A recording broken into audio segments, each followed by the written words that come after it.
श्री चक्रधर स्वामी की जय। आज का प्रश्न ये है कि हम हमारे घर में जब पाठ करते हैं, यानी श्रीमद् भगवद गीता का पाठ करते हैं, या श्री दत्तात्रेय कवच का पाठ करते हैं, या संकष्ट नाशक स्तोत्र, या और कोई लीलाओं का पाठ करते हैं, लीलाओं का वाचन करते हैं, तो उसमें से जो ध्वनि निकलता है, तो उस ध्वनि का क्या प्रभाव पड़ता है।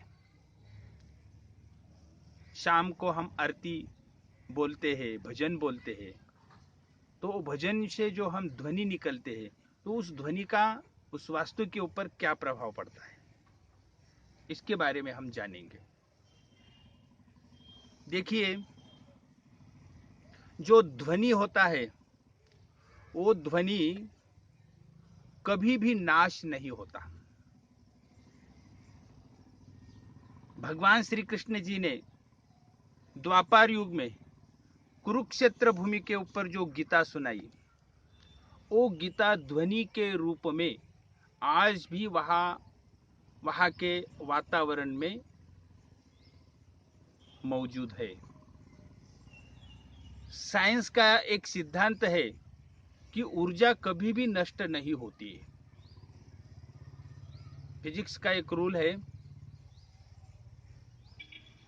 The law of conservation of energy, ऊर्जा अक्षयता का नियम। ये नियम ऐसा है, energy never destroy nor create, it only changes into one forms to another forms.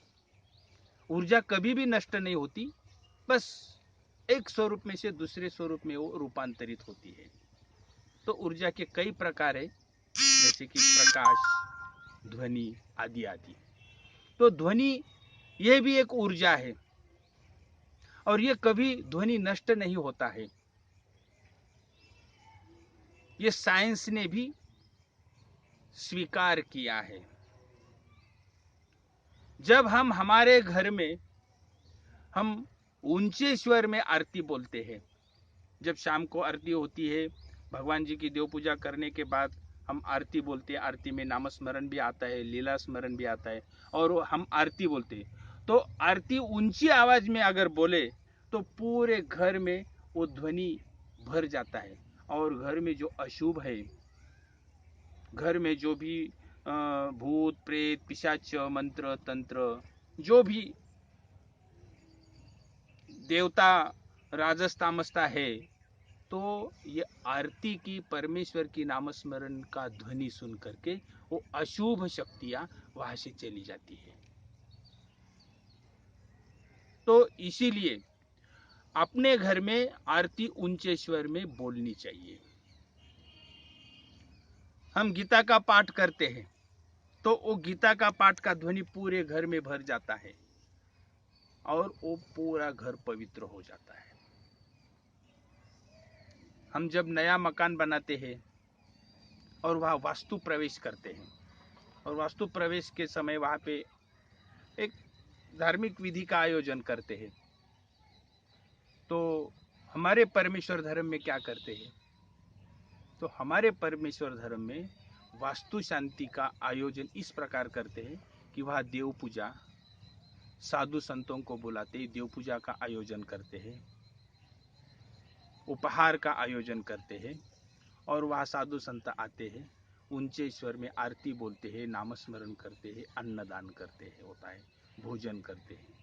तो वहाँ जो भी नामस्मरण, पारायण, शास्त्र का चिंतन पठन हुआ है, उसका ध्वनि पूरे उस वातावरण में भर जाता है। और वहाँ के जो भी अशुभ जो भी चीज़ें हैं, जैसे कि हम मकान बनाने के पहले वहाँ पे जो कोई हो सकता है, कई साल पहले वहाँ स्मशान भूमि भी होंगी, या युद्ध भूमि भी हो सकती है, या कोई हिंसा भूमि भी हो सकती है, हमें पता नहीं होता। और हम ये जगह हम खरीदी करके उस जगह के ऊपर मकान बनाते हैं और रहने को जाते हैं, लेकिन हमारे जाने के पहले पूर्व काल में उस भूमि के ऊपर क्या हुआ है हमें पता नहीं होता है।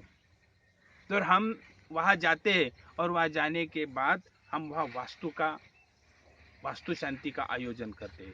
तो वास्तु शांति हमारे परमेश्वर धर्म में किस प्रकार करते हैं? तो वास्तु शांति का मतलब है हम जहाँ जाते हैं वहाँ पे जा कर के देव पूजा वहाँ रखते हैं, देव पूजा रखते, वहाँ साधु संत ऊंचे आवाज में भगवत गीता का पाठ करते हैं, कोई श्री दत्तात्रेय कवच का पाठ करते हैं, और कोई कौन सी आरती लीला स्मरण बोलते हैं ऊंचे आवाज में, या भजन बोलते हैं। तो परमेश्वर के नाम से वो वास्तु भर जाती है और वहाँ की जो पहले का जो कुप्रभाव होता है वो वहाँ से चले जाता है। कई तीर्थ स्थान के ऊपर हम देखते हैं जो भूत बाधा हुए वाले जो पीड़ित लोग वहाँ, भक्त लोग वहाँ आ जाते हैं और वहाँ धरना के लिए बैठ जाते हैं। तो जब आरती होती है तब उनके शरीर में संचार होता है और वो कूदते हैं, चिल्लाते हैं। जब आरती चलती है, जितने आरती जोर जोर से होती है, ऊंचे स्वर में होती है, उतनी उस पीड़ित भूत बाधा हुए वाले पीड़ित भक्तों को, उस पीड़ितों को ज्यादा तकलीफें होती है और जितने जितने वो आरती में रुकता है वो ध्वनि से वो निकल के चले जाता है, वो छोड़ के वो भूत वहां से भाग जाता है। क्योंकि जहाँ नामस्मरण होता है, जहाँ आरती होती है, जहाँ पारायण होता है, वहाँ भूत प्रेत पिशाच कोई नहीं रुकता है। इसीलिए हमारे घर में हमें ऊंचे आवाज में सुबह और शाम ऊंची आवाज में आरती बोलनी चाहिए और ऊंची आवाज में गीता का पाठ करना चाहिए, ऊंची आवाज में श्री दत्तात्रेय कवच बोलना चाहिए। इससे हमारा घर हमेशा पवित्र रहता है। जय श्री जगन्नाथ।